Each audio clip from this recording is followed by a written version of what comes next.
अपनी बात की शुरुआत में माफी से चाहता हूँ, क्योंकि बसंत भाई भी आए हैं, उन्होंने पार्टी को ज्वाइन किया है और मैं चाहता था सुनूं, लेकिन उस समय की ऐसी प्रतिबद्धता है जिसकी वजह से हमारे छोटे भाई भी भाई नरेंद्र जी ने हमने अपने सामने सुना और धन्यवाद करते हैं दोनों साथियों का और तमाम ऐसे साथी जो सभी का बहुत स्वागत और मैं दिल की गहराई से आपका धन्यवाद करता हूँ।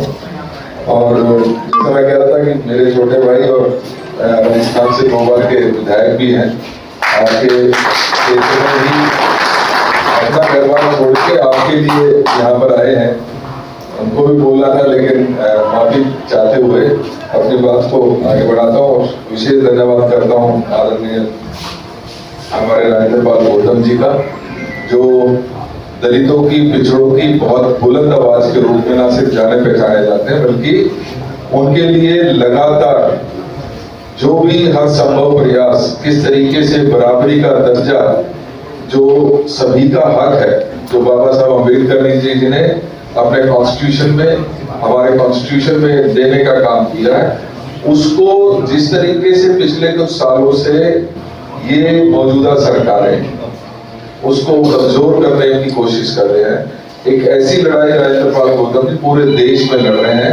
मैं आपका साधुवाद करता हूँ और धन्यवाद करता हूँ। भाई आदेश जी जो हमारे जुझारू डिस्ट्रिक्ट अध्यक्ष है, आप सबके साथी हैं, भाई हैं, उनका बहुत बहुत धन्यवाद। और आपका अपना छोटा भाई, बड़ा भाई, कईयों के मेरे कुछ को बड़ा भी होगा, चाचा भी होगा, ऐसी क्या बात है। तो मंगेश त्यागी जी जो हमारे जुझारू एक नेता के रूप में, और जिन्होंने बहुत कम समय में, मैं तो ये मानता हूँ कि जब इन्होंने ठाना तो आप सबको दिल जीतने का काम किया। ऐसे मंगेश त्यागी और आज के मौके पर बस इतना ही कहूँगा कि लगातार कांग्रेस मजबूत हो रही है।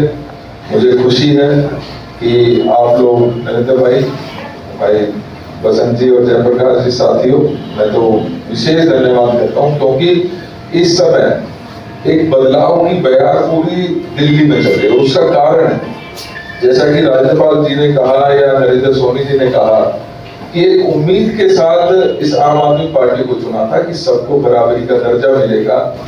जो कमियां शायद हमारी सरकार से 15 साल में रही, उनसे ना सिर्फ उनको पूरा किया जाएगा, बल्कि बड़े बड़े वादे और बड़ी बड़ी बातें तो की, लेकिन किया उसके बिल्कुल विपरीत। आज ऐसी हालत में जब दिल्ली बेरोजगारी की मार झेल रही है, दिल्ली महंगाई की मार झेल रही है, दिल्ली नशे की कैपिटल हो गई है साहब। आज हर गली कोने पर शराब की दुकानें खुल गई हैं, राशन की दुकानें बंद हो रही हैं। ऐसे समय में जब हमारी माताएं बहनों का निकलना बहुत मुश्किल हो गया है, उनके ऊपर लगातार अत्याचार और रेप कैपिटल के रूप में भी आज दिल्ली को जाना पहचाने जाने लगा। क्योंकि डेटा जो है वो इस तरीके से बोलते हैं कि जितनी दिल्ली के 21 बड़े शहरों में जितने क्राइम वुमेन के साथ होते हैं, उसके 33% जो है वो दिल्ली में होते हैं। तो ये शर्म की बात है और ये हम सब के लिए बहुत दुख की बात है। ऐसे समय में कांग्रेस ने इन सभी पहलुओं को देखते हुए ये तय किया कि हम अपनी महिलाओं को, बहनों को सशक्त कर सके, उनको एक ऐसा प्लेटफॉर्म दे सके कि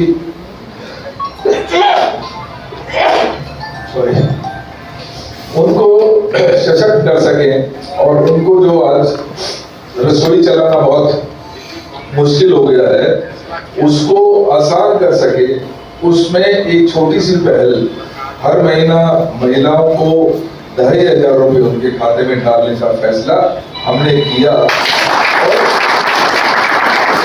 इसी प्रकार से आज जिस तरीके से वायु प्रदूषण और पानी गंदा सप्लाई पूरी दिल्ली में हो रहा है और उसकी वजह से होने वाली बीमारियां बहुत ज्यादा बढ़ गई हैं, चाहे वो सांस से संबंधित है या पानी से संबंधित है। ऐसे में हमारा फर्ज बनता है कि सरकार, क्योंकि जिम्मेदारी तो सरकार की होती है, साफ पानी दे, साफ हवा करे, लेकिन ये जो सरकारें हैं ये लगातार अपनी जिम्मेदारियों से भागती नजर आ रही है। ऐसे में हमें महसूस हुआ कि हर एक उस व्यक्ति को कम से कम 25 लाख का बीमा, स्वास्थ्य बीमा हम कांग्रेस की तरफ से। आज हालात ये है, और ये जरूरत भी क्यों पड़ी? वैसे तो केजरीवाल जी कहते हैं कि हमारे सरकारी हॉस्पिटल फ्री हैं और वहां पर आप दवाई लीजिए, लेकिन सच्चाई तो ये है कि जो हॉस्पिटल्स हैं वो आज सिर्फ और सिर्फ रेफर के लिए काम आने लगे हैं। वहां पर डॉक्टर्स नहीं है, वहां पर दवाइयां नहीं है, वहां पर नर्सेज और स्टाफ नहीं है, वहां पर मशीनरी है। बाबू जगजीवन राम तो हमारे और आपका एक कॉमन ही हॉस्पिटल है, अल्ट्रासाउंड की मशीन नहीं है साहब। गवड़िया जी, आप लोगों ने तो चलो ये 25 लाख का किया, लेकिन हालत ये है हमारे यहाँ पे, मतलब कहने के लिए 200 बेड का हॉस्पिटल है, लेकिन उसमें अल्ट्रासाउंड जैसी छोटी मशीन भी आज वहां पर नहीं है। ये सुधीर भाई बैठे हैं, इनको पता है, हर रोज फेस करते हैं। हमारे जहांगीरपुरी के बुराड़ी से जितने भी साथी आते हैं उस उम्मीद में आते हैं कि चलो हमारा इलाज होगा, लेकिन वहां ना दवाई है, ना डॉक्टर है, ना नर्सिस है। तो ऐसे में बहुत जरूरी था कि हम 25 लाख की बीमा योजना आपके लिए लेके आए, और हम फिर इस भरोसे के साथ लेकर आए क्योंकि हमने अपने राजस्थान में इस योजना को लागू किया और सफलता से लागू किया, जिसकी वजह से बहुत सारे जीवन में सुधार ही नहीं आया, उनके जीवन बदल गए। क्योंकि चाहे वो किडनी ट्रांसप्लांट था या हार्ट ट्रांसप्लांट था, छोटी से छोटी बीमारी से लेके राजनीतिक बड़ी से बड़ी बीमारियों का इलाज फ्री इस योजना के तहत हुआ। और उसमें मैं आपको बताना चाहता हूँ कि सभी, चाहे वो प्राइवेट हॉस्पिटल है चाहे सरकारी हॉस्पिटल है, सब कवर हो। क्योंकि इससे पहले, हमारे से पहले उन्होंने 2100 रुपए महिलाओं के लिए तय किए। हमें 2100 का विरोध नहीं, लेकिन इनकी मंशा के ऊपर शंका जरूर है, क्योंकि जो जो इन्होंने कहा है काम उसके बिल्कुल विपरीत है। और मुझे याद आता है अभी नैनी जी को, क्योंकि 2 दिन बाद राहुल गांधी जी 13 तारीख को दिल्ली में आ रहे हैं बड़ी सभा में। मैं आमंत्रित भी करूंगा सभी को, आप ही अपने डिस्ट्रिक्ट में हैं। तो मैं ये कहना चाहता हूं कि हमें ये भी सोचना पड़ेगा कि क्रेडिबल चेहरा कौन है। हमारी जब कोई योजना होती है तो उसके पीछे भरोसा होता है, और वो भरोसा है राहुल गांधी जी का, वो भरोसा है माननीय खड़गे जी का, वो भरोसा है कांग्रेस पार्टी का, जिसने जब जब जहां पर जो कहा उसको करके दिखाया। अगर 2500 रुपए हम यहाँ दे रहे हैं तो हमने उसको उद्घाटन, उसका जो लॉन्चिंग करवाई एक ऐसे व्यक्ति से करवाई जो डिप्टी सीएम कर्नाटका का है, जहां पर हम पहले से 2001 साल से, जब से हमारी सरकार आई, 2000 रुपए प्रति महिला के खाते में डालने का काम कर रहे हैं। एक तरफ ये लोग हैं जिन्होंने 3 साल पहले पंजाब में 1000 रुपए प्रति महिला के खाते में डालने की बात ही नहीं कही। इसी तरीके के फॉर्म भरवाए गए थे, इसी तरीके के कार्ड बांटे गए थे। आज 34 महीने हो गए, महिलाएं आई थी इनके घर में, उनको क्या मिला? पुलिस के डंडे, और पुलिस उठा के लेके गई कि नहीं लेके गई? हमारे आपके सामने।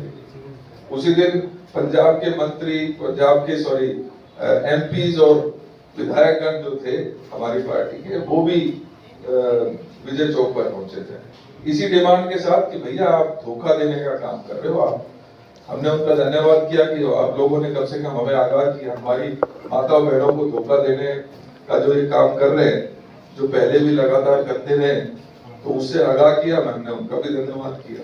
तो मेरा मानना ये है कि आज कांग्रेस इसलिए जरूरी है। कांग्रेस क्यों जरूरी है? क्योंकि कांग्रेस ही एकमात्र ऐसी पार्टी है जो दिल्ली की जनता के साथ न्याय कर सकती है, जो बुजुर्गों को पेंशन दे सकती है, इसलिए कांग्रेस जरूरी है। अगर साफ पानी चाहिए तो इसलिए कांग्रेस जरूरी है। अगर हमें जो गरीब परिवार हैं उनको राशन कार्ड का हक मिलना है तो इसलिए कांग्रेस जरूरी है। कांग्रेस इसलिए जरूरी है ताकि हमारी जो रोड नाली खरंजे, हमारी मेट्रो बने, हमारे सीएनजी की बसें जो केवल छोटे से क्षेत्र के तक सीमित हो गई हैं, आज कॉलोनियों में एक भी बस नहीं चलती है साहब। उससे रिंग रोड पे आपको बसें जरूर दिख जाएंगी। मेरे यहाँ पे भी स्वरूप नगर में हमने बलस्वरी सेटलमेंट कॉलोनी में दुनिया भर की हमें बसें चला करती थी, आज ये सब बंद है।